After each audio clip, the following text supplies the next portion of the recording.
Assalamualaikum warahmatullahi wabarakatuh. A'udzu billahi minasyaitonir rajim. Bismillahirrahmanirrahim. Alhamdulillahi rabbil alamin. Allahumma salli wa sallim ala sayyidina Muhammad wa ala ali sayyidina Muhammad. Amma ba'du. Kaum muslimin rahimakumullah, marilah kita sama-sama melanjutkan belajar membaca tafsir Ar-Razi atau disebut juga tafsir Kabir atau biasa disebut juga Mafatihul Ghaib.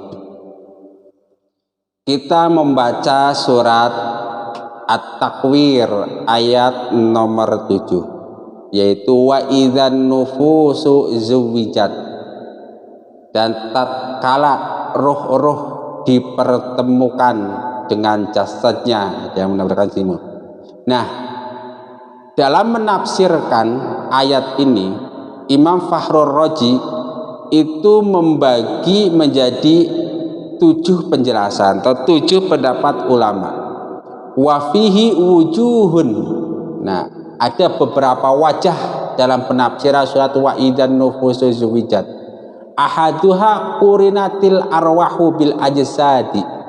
Yang pertama, maksudnya zuwijat di sini adalah ruh itu dipertemukan kembali dengan jasadnya. Jadi kita sekarang di dunia ini kan ruh dan jasad bersatu. Nanti ketika meninggal itu ruh berpisah dengan jasad. Nah, nanti ketika hari kiamat ruh bertemu kembali dengan jasadnya. Apakah jasadnya yang kita pakai waktu di dunia atau jasad yang baru? Wallahu a'lam, di sini tidak dijelaskan. Wasaniha qala Al-Hasan yasiruna fiha salasata azwajin kama qala wa kuntum azwajan salasah fa ashabul maimanati ma ashabul maimanah wa ashabul mas'amati ma ashabul mas'amah wasabiquna sabiqun, surat Al-Waqiah.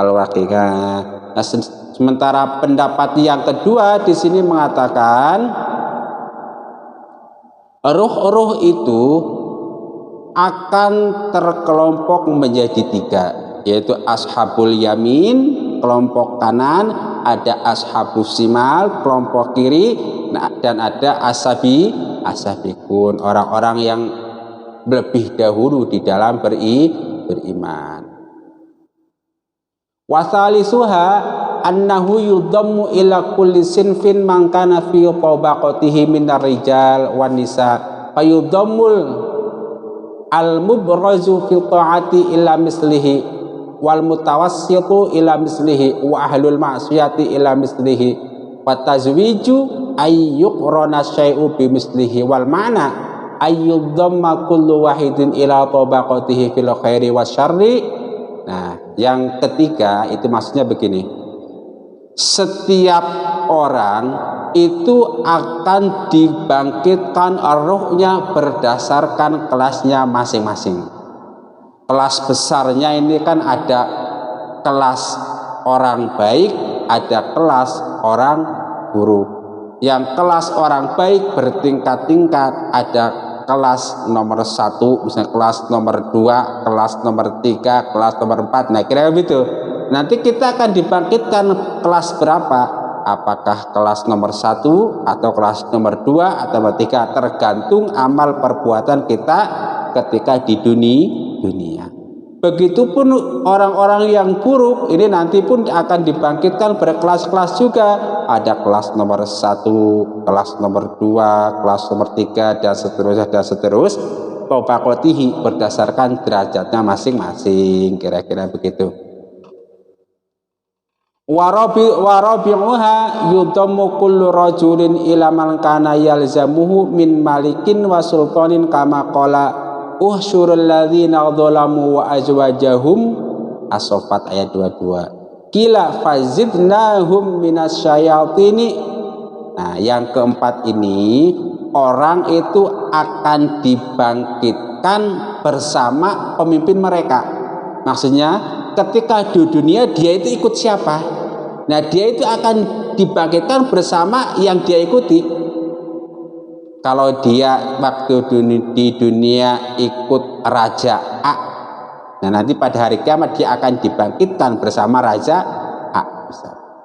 Kalau ketika dia di dunia ikut dengan Presiden B misalnya, maka dia nanti akan dibangkitkan bersama Presiden B. Siapa yang dia ikuti di dunia, bersama dialah seseorang akan dibangkitkan kelak pada hari kiamat.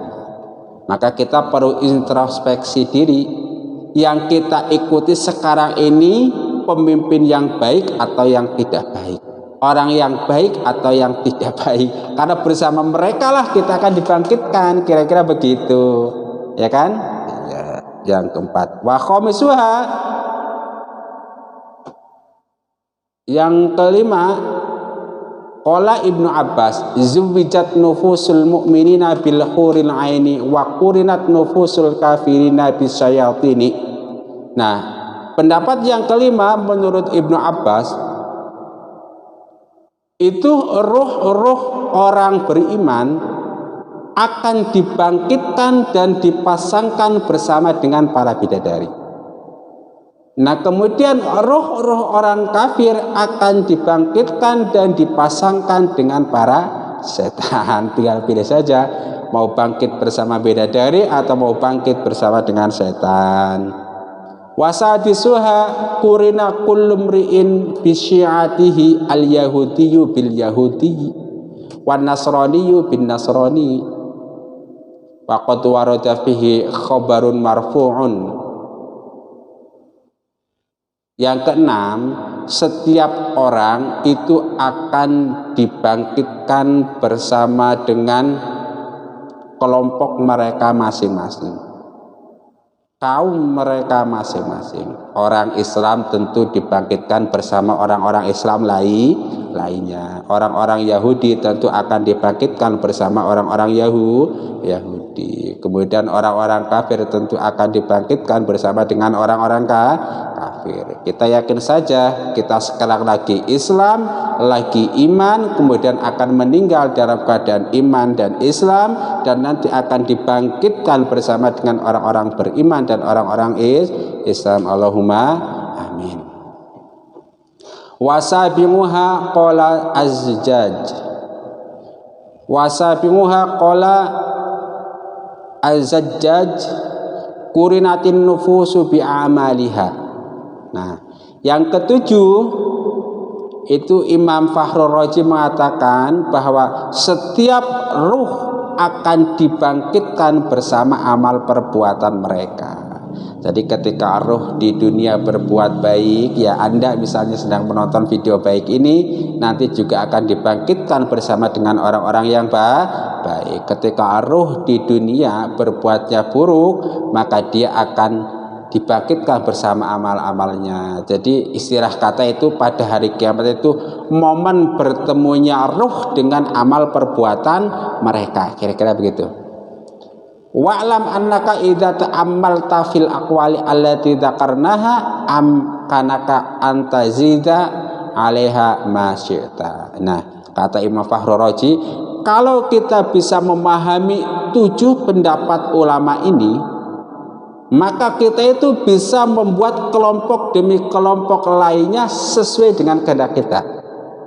Dasarnya 7 ini, artinya ini kan ada 7. Yang 7 ini nanti bisa dikembangkan lagi dikali 2, misalnya jadi 14 dikembangkan lagi misalnya jadi 28 dan terus, tergantung pemahaman dan keilmuan masing-masing. Pelajaran yang bisa kita ambil dari tafsir surat At-Takwir ayat 7 ini, dengan siapa kita pengen dibangkitkan nanti di akhirat, lihat saat ini. Saat ini standing kita itu siapa bersama siapa. Kalau Anda setiap hari bersama para ulama, berbahagialah, karena insya Allah nanti Anda akan dibangkitkan bersama para ulama. Nah, kalau Anda saat ini selalu berdiri bersama dengan para pemabuk, maka hati-hati jangan sampai nanti Anda di akhirat dibangkitkan bersama para pemabuk. Kira-kira gitu ya kan? Lihat aja diri kita. Kan begini contoh kita. Ketika ada orang meninggal, kita kan langsung tahu status dia di dunia itu siapa. Misalnya, oh tadi pagi tukang kayu meninggal misalnya. Baik apa baik? Baik, namanya juga tukang kayu. Yang penting tukang kayu tapi status dia kan jelas siapa? Tukang kayu. Oh tadi pagi santri anu meninggal. Statusnya kan dia jelas siapa? Santri. Baik apa tidak? Baik. Karena satunya santri, asalkan santri yang iman dan Islam.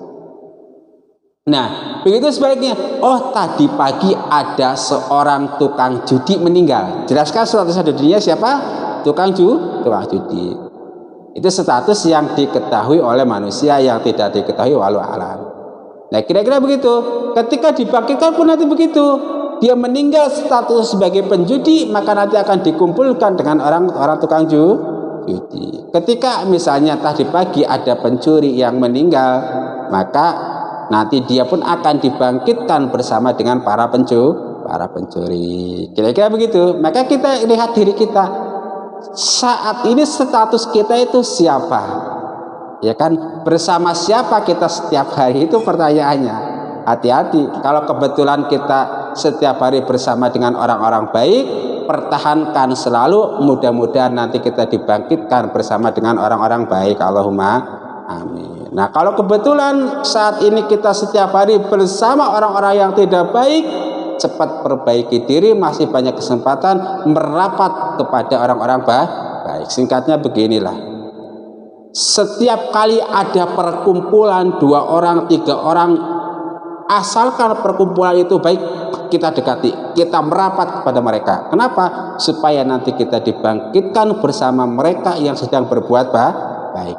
Pun begitu sebaliknya, ketika kita tahu ada perkumpulan-perkumpulan yang tidak baik, kita menjauh dari mereka. Supaya apa? Supaya kita tidak dibangkitkan bersama dengan orang-orang yang tidak baik, kecuali kalau kita mendekati mereka dalam rangka dakwah misalnya, atau dalam rangka mengajak, dalam rangka amar ma'ruf nahi munkar, dan lain-lain. Sudah jelas ya? Wa idzan nufusu zuwijat. Nah, kira-kira begitu. Jadi nanti ada suatu masa di mana kita akan dibangkitkan bersama dengan orang-orang yang kita bersama waktu di dunia, sama-sama baik. Insya Allah nanti akan dibangkitkan sama-sama baik. Ketika orang-orang buruk, nanti bersama orang-orang buruk. Kira-kira begitulah singkatnya. Di intinya bahwa Imam Tabari ini ketika menjelaskan ayat ini ada 7 bagian. Tadi bukan Imam Tabari, Imam Fakhrur Razi. Kemudian ketika kita sudah memahami pembagian Imam Fakhrur Razi yang 7 ini, maka kita kemudian bisa mengembangkan kepada yang lebih banyak lagi, Mudah-mudahan bermanfaat bagi kita sekalian. Rabbana taqabbal minna innaka antas samiul alim wa tub alaina innaka antat tawwabur rahim. Demikian tafsir Imam Fakhrur Razi, atau yang lebih terkenal dengan tafsir Kabir. Mudah-mudahan bermanfaat. Wassalamualaikum warahmatullahi wabarakatuh.